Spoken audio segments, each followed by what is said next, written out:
When you follow the directions of Ravan and defame the father, every one of us did this, Bharat became as worthless as a shell. So if Bharat became that worthless because we stopped following Srimad, what happens? What is our impact on the world when we don't follow Srimad now? Because you don't see the immediate consequence. You think, oh, it's okay. It's just a little thing. Everybody's doing it. You're witnessing your world implode before your eyes because Brahmins are still not following Srimad fully.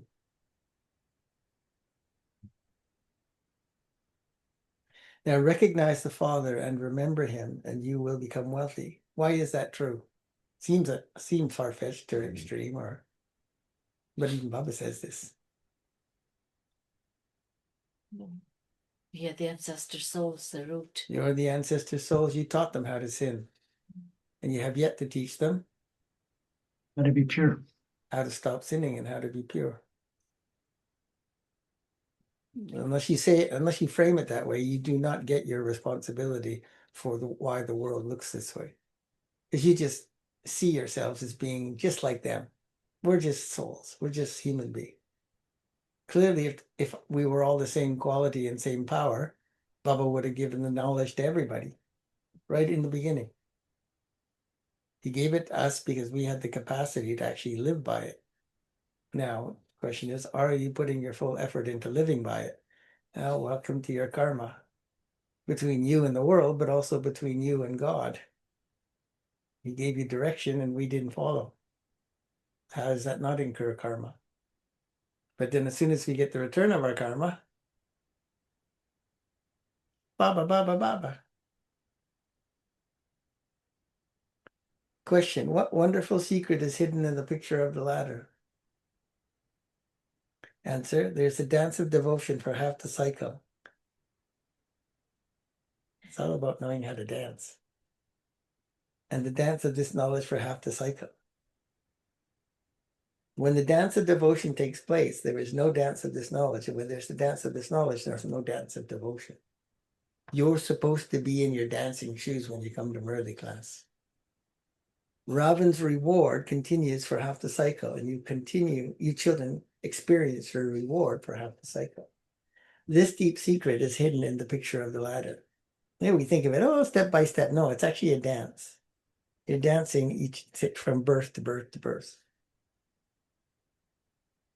Certainly the first half is like that. And even part of the second half. Song salutations to Shiva, Om Shanti. The Father sits here and explains that you performed a lot of dances of devotion on the path of devotion. You didn't perform any dance of this knowledge. When the dance of devotion takes place, there's no dance of this knowledge. When the dance of this knowledge takes place, there's no dance of devotion. When you're in an intoxicated state beyond your body, you don't feel it. So you don't feel that your body's not able to move. And that's just your mind that creates that to happen physically. There is no devotion in the golden age and golden and silver ages. Devotion only begins in the copper age. When devotion begins, the reward of this knowledge ends, and there is the stage of descent. The Father sits here and explains how you descend. I come and tell you, children, every cycle, you children have defamed me a great deal. Imagine God has to tell you. You want to suppress and forget about it so much, and he has to keep reminding you how much defamation of him you did, even though the next breath will say, Baba, I love you so much. Now, the question is, have you been able to remove the sanskars of defaming the Father? Well, what's the proof of that? you don't sin anymore. Mariada Purushottam, you follow Srimad completely. I come when there is a lot of defamation in Bharat. So, because when you don't follow Srimad, you're defaming the Father, teacher, Sadguru. I come when there's a lot of defamation in Bharat of the original eternal deity religion. The Father also explains what defamation is. The Father says, so who's defaming the original eternal deity religion? Yeah, the world in general now. But we defamed our own religion because we weren't living our religion. So we couldn't call ourselves deities. Just by calling ourselves Hindus, Christians, anything else, we're defaming God. It's bizarre.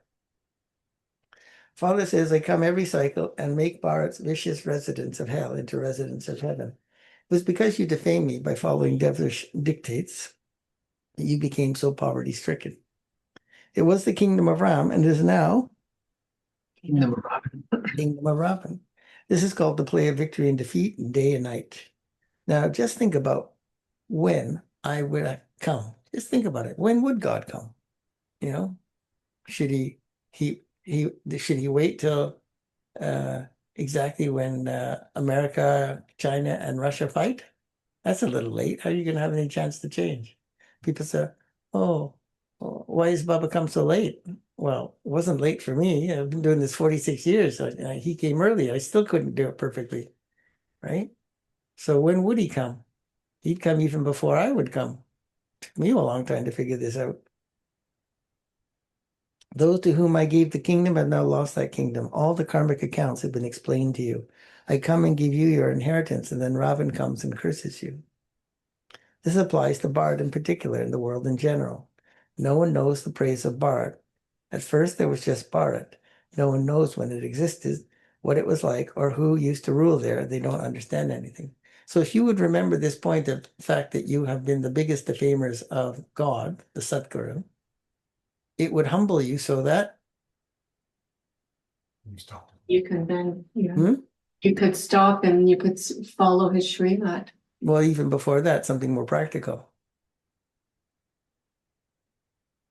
You would check your Stop thoughts. having an ego reaction when other people defame you. Mhm. You would understand the consequence of defaming God as a former deity. You will have to go through defamation. Right? It's not the same thing. Lucky people, they defame God all the time. They defame everything all the time. But they weren't given Srimad. So they're not going to be as defamed as us. We're defamed by them. We're defamed by ourselves because we defamed God. Those who were deities had human forms, but they had the characters of deities. Now, although they are in human forms, their characters are devilish. No one you explain to understands because they don't know the Father from beyond this world. Instead, because they don't know him, they defame him. By defaming the Father, they have become as completely worthless as shells. Consequence of defaming God, lose all your virtues, riches, wealth, self-respect, everything good. You lose it because you defame God. There's been the downfall of Bharat. The Father says, I come when its condition becomes like this. I am now explaining to you face to face. I also explained to you in the same way in the previous cycle. The deity community is being established, and you are changing from humans into deities. So we're slowly reducing your defamation sanskars. People don't know when the Father comes. You experience your reward in the golden and silver ages in great happiness. Right? So the more you don't follow Srimad, depending on which Srimad you're not following, then of course you're going to have to be defamed for that. In the very least, maybe other people don't know what you're doing, so you don't get defamed. You defame your own self because you know what you're doing. Right? You experience your reward in the golden and silver ages in great happiness. Then when you are cursed by Ravan in the copper age, everything is finished. Similarly, the deities, having experienced their reward, no longer remain after the end of the silver age. No purity, then silver age can't continue. The devilish reward of Ravan then begins. Devotion is at first unadulterated and then it becomes adulterated. So you can say, according to drama, you can say, oh, the world got destroyed, but that's not why. The silver age had to finish. It's connected with losing your purity. So the world gets destroyed because we lost purity, right? Losing purity has to precede the world getting destroyed, right? And gaining purity has to precede the world getting destroyed the second time. The picture of the ladder is very accurate. Everything becomes Sattva Pradhan and then Sattva Raja Tamo. Alloy continues to be mixed into it. Everything is explained to you children very clearly, but it isn't being imbibed very much. Some don't have the wisdom even to explain to others at all. I told you, Raj Yoga is the best kept secret on the planet because we don't follow it. Some are very well experienced and their dharana is very good. It is number-wise. Not all students are the same. There would definitely be a number given to each one. It's very easy to explain to anyone. The Father says, remember me. I am your unlimited Father, the creator of the world. By remembering me, you will receive your unlimited inheritance. Only by having remembrance will alloy be removed. It makes it like sound like magic. You remember Baba, you get your inheritance. No. All the hard work you do to be able to learn how to remember Baba, that's how you claim your inheritance. Just explain to them, you people of Bharat were Sato Pradhan in the Golden Age. You've now become Tamil Pradhan in the Iron Age. Alloy has been mixed into souls.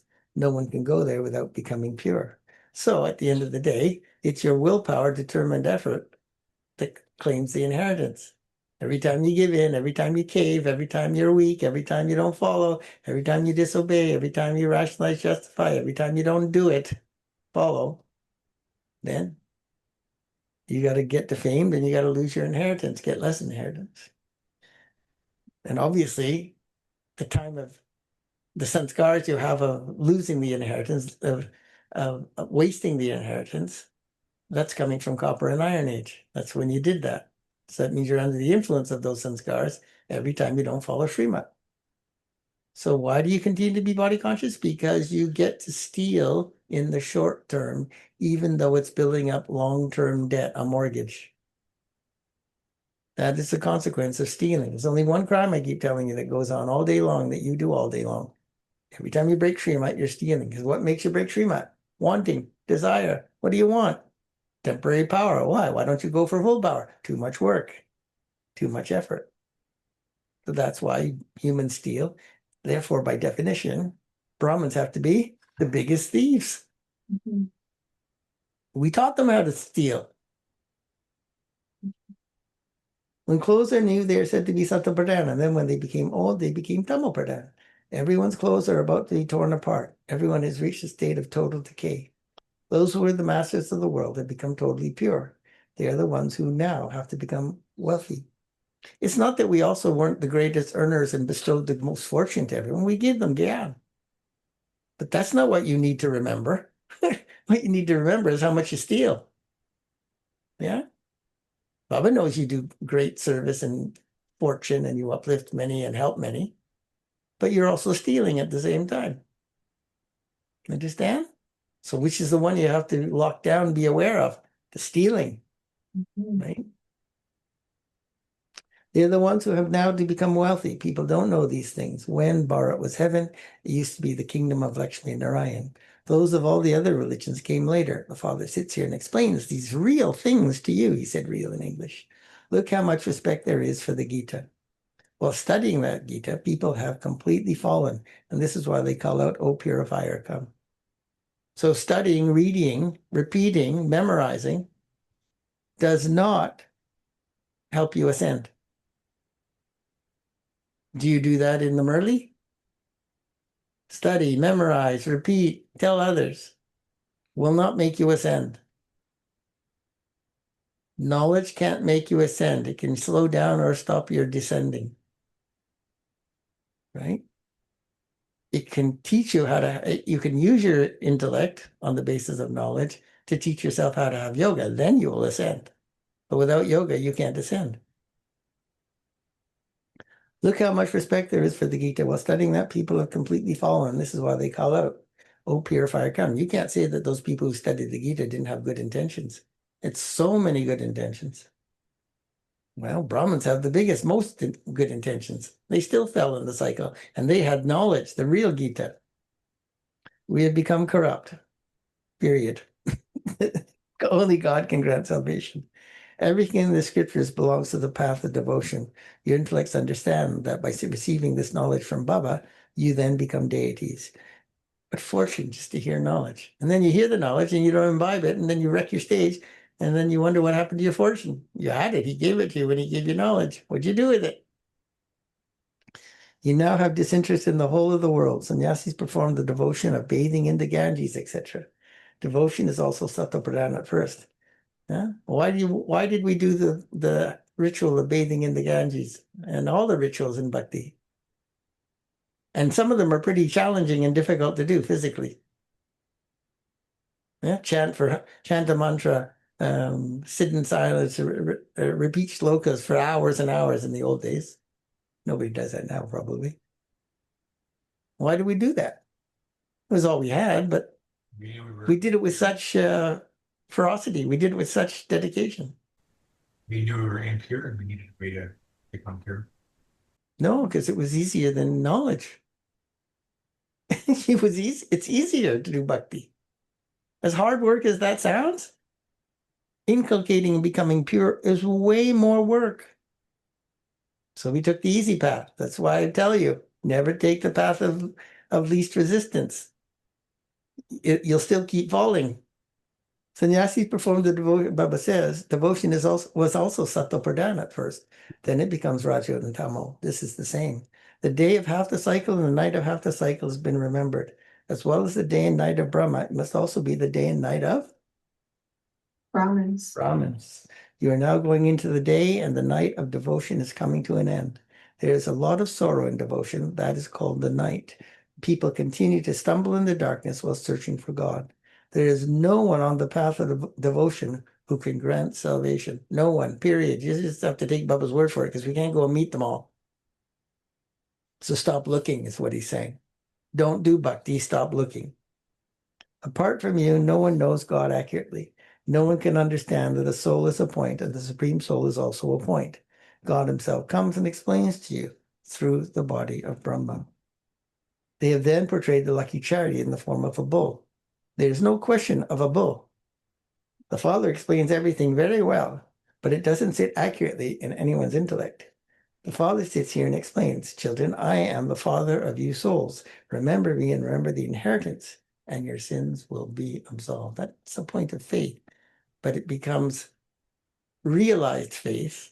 It goes from faith of the intellect to bhavana to vishwas when you actually have an experience. Otherwise, listening isn't going to improve your faith any. In spite of this, you say that you forget him. Wonderful! Exclamation mark.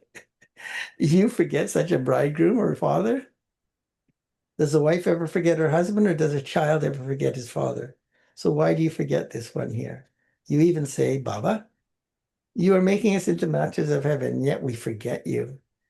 The Father says, will the rust that is on your souls be removed if you don't remember me?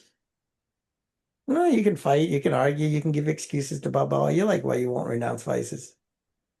But will the rust be removed? No. So apparently you don't want to remove the rust, or certainly don't want to bad enough. The main thing is remembrance. We have no connection with any other religion. They teach history and geography at schools. Some don't understand it at all. It doesn't sit in their intellects that it is the Father who is teaching you. Acha. Then at least remember the Father in the inheritance, if you recognize that it's God teaching you. Or you even forget that. You don't even remember the Baba to whom you've been performing bhakti for half the cycle. At least even remember that Baba.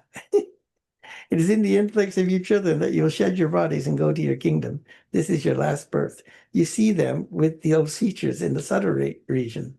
You see them in heaven too. You know that Mama and Baba will become Lakshmi and Narayan. Like, I never know. I don't read the Murli in advance. But this is like perfect for me, this Murli. Like, so crystal clear, so matter of fact, so direct.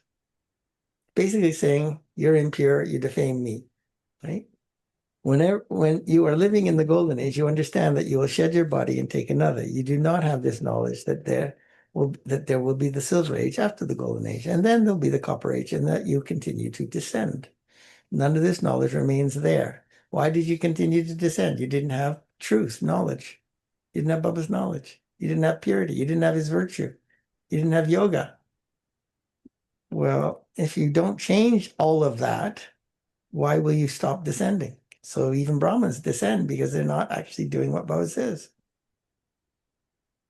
You continue to take rebirth. You remain soul conscious there. Then from being soul conscious, you become body conscious. Only you Brahmins have this knowledge. No one else has it. Only the Father, the Lord of knowledge, the ocean of knowledge, gives you this knowledge.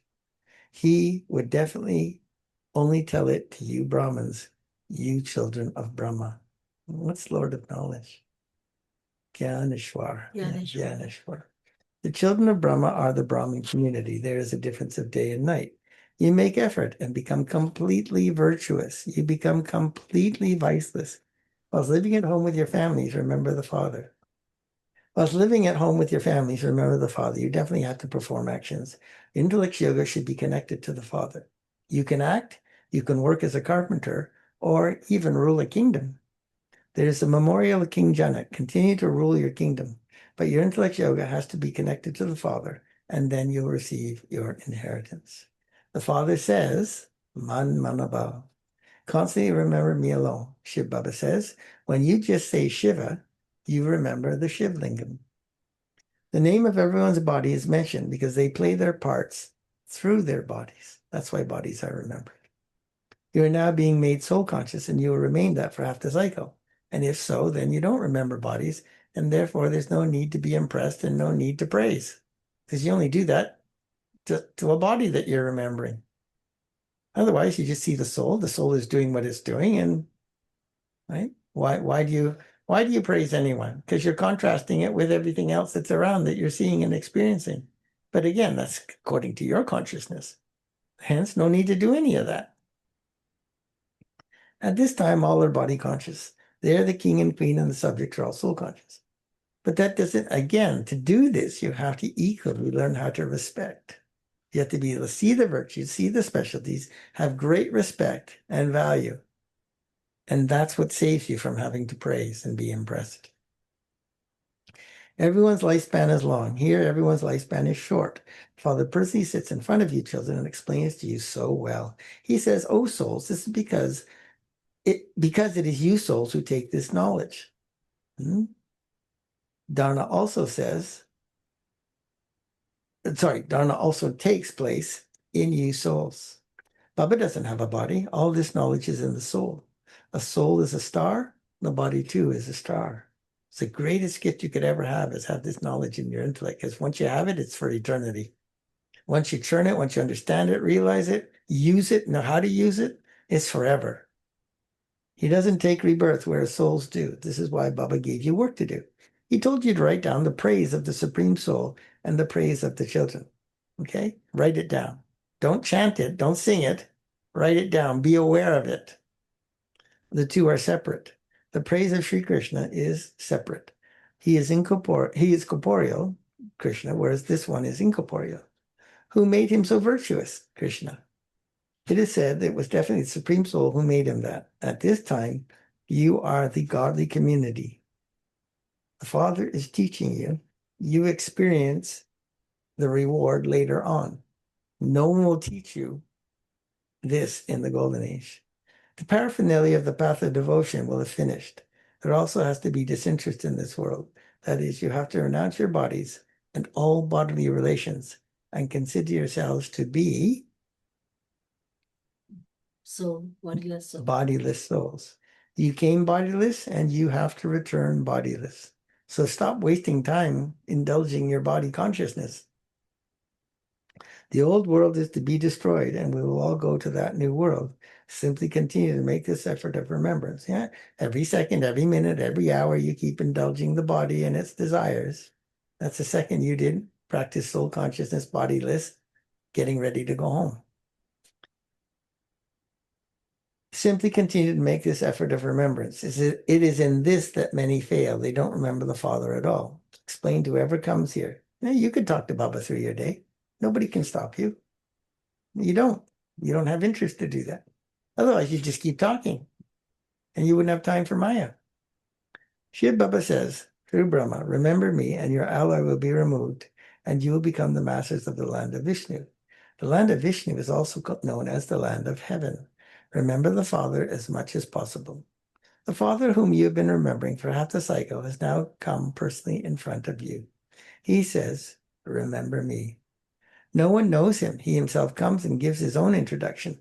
Hardly anyone knows me As I am, or who I am. what I am, or has that faith even. If they had faith, they would make effort and claim their inheritance. So why don't you make effort? Why do you spend so much time in Maya? Lack of faith. Shiv Baba says, by remembering me, your sins will be absolved and you'll become pure and the masters of the pure world. You mustn't perform any sinful actions. Acha? Gee, sweetest beloved, long lost and now found children, love, remembrance, and good morning from the mother, the father, Baptada, the spiritual fathers, is namaste to your spiritual children, and The spiritual children say say namaste to the spiritual father. lesson for Dharma. Need more enthusiasm. Number 1, make effort and become completely virtuous. No matter what you do, it is in remembrance of the Father. Don't perform any sinful actions. Remembrance protects you from sinning. Remembrance protects you from being overwhelmed by your vices. 2, your old costume is totally decayed. Therefore, remove your attachment from it. Make full effort to make yourself, the soul, Sato Pradhan. Blessing. May you be a firm and unshakable self-sovereign who constantly experiences supersensuous joy. May you be firm and unshakable self-sovereign who constantly experiences supersensuous joy. The children who receive the inheritance of supersensuous joy. May you be firm and unshakable self-sovereigns who constantly experience supersensuous joy. The children who receive the inheritance of supersensuous joy at the confluence age for all time. Once you get supersensuous joy, you get it forever. That is, those who have full rights over the Father's will, are the ones who have willpower. They will constantly experience unshakable supersensuous joy. Such heirs, that is, those who have a full right to the inheritance, attain a constant and unshakable self-sovereignty. Slogan: when there's a consciousness of mind, the intellect is completely turned around. Avyat signal: constantly experience an unshakable, immovable, and constant state. According to the time, you must now remain constantly unshakable, immovable, and full of all treasures. If there is the slightest fluctuation, you will not be able to experience all the treasures. The way to keep with you constantly the treasures you have received from the Father is to remain constantly unshakable and immovable. How do you lose power or lose the treasures? When you shake, when you get disturbed, when you get upset, when you fall off your throne. By remaining unshakable, you will constantly continue to experience happiness. And you have so much happiness when you receive name and fame. But this happiness is imperishable, stays with you forever. Those who are unshakable and immovable will have this happiness. Mama's versions. What are the main roots of the ascending stage and the descending stage? Many people ask the question, when we make so much effort to receive the status of Jivan Mukti, what is the reason we come down? Although we say that this is a game of victory and defeat, there must definitely be a reason for ascending and descending. On what basis is this play performed? Just as we're able to climb up by making effort, in the same way, there must be a reason why we fall. This is what we were just talking about, ascending and descending. That reason is not a big thing. It's just a small mistake. For instance, God says, remember me, and I'll grant you mukti and jivan mukti. In the same way, when we become body conscious and forget God, we fall. Soul conscious remembrance of God reverses the effect of entropy and all the past experiences. If you understand that, then you want to become a master of soul conscious remembrance. We then go on to the path of sin and get trapped in the 5 vices. We take on sorrow. Therefore, that is our own fault. It's not the Creator's fault. When people say that God gives happiness and sorrow, it is absolutely wrong. God is the bestower of happiness, not the bestower of sorrow. We receive happiness through our elevated actions and sorrow through our Sorrowful actions.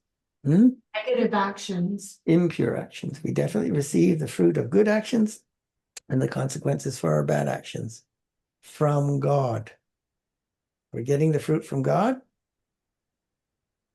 Does that mean he's giving us sorrow? No. God is not the law of karma. But if you have the understanding that we have a special role as Brahmins,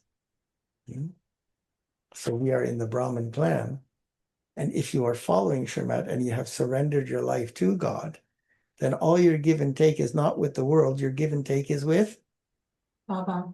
Baba. And if Baba's doing all the give and take, then all your happiness is coming from you and all your tests of your karmic accounts are being given to you so you can overcome them. However, we cannot say that God gives both happiness and sorrow. So even though that is true, you can't say he gives you sorrow. He gives you the opportunity to deal with your karmic accounts, in which all your sorrow is included in your karmic accounts. God is with us in our ascending stage, but it is Maya that makes us fall. In a general way, too, we take someone's company or help for happiness, but none give their company for taking away our sorrow. Hey, can I come over to your place today and take away some of your sorrow? Oh, okay. After doing the actions we perform, we receive the fruit accordingly. Nobody can change that. In this drama, the play of happiness and sorrow is based on your actions, but people with degraded intellects do not know this secret. Acha. We receive happiness through our elevated actions and sorrow through our impure actions. We definitely receive the fruit of good actions and the consequences of our bad actions. However, we cannot say, oh, we read all this. In this drama, the play of happiness and sorrow is based on your actions. That's it. All you got to do is focus on your actions. So I even explained to them the maximum sin, because you're doing mind intellect subconscious, maximum sin is based on action. There's sin in thoughts, there's sin in feelings, of course. But the greatest impact is when you bring it into the world of matter. Every time you act out something, intentionally or unintentionally, does not matter, you get a lot of sin. The people with degraded intellects do not know this secret, or nor can they understand. Acha. Om Shanti. Wow. What a Murli.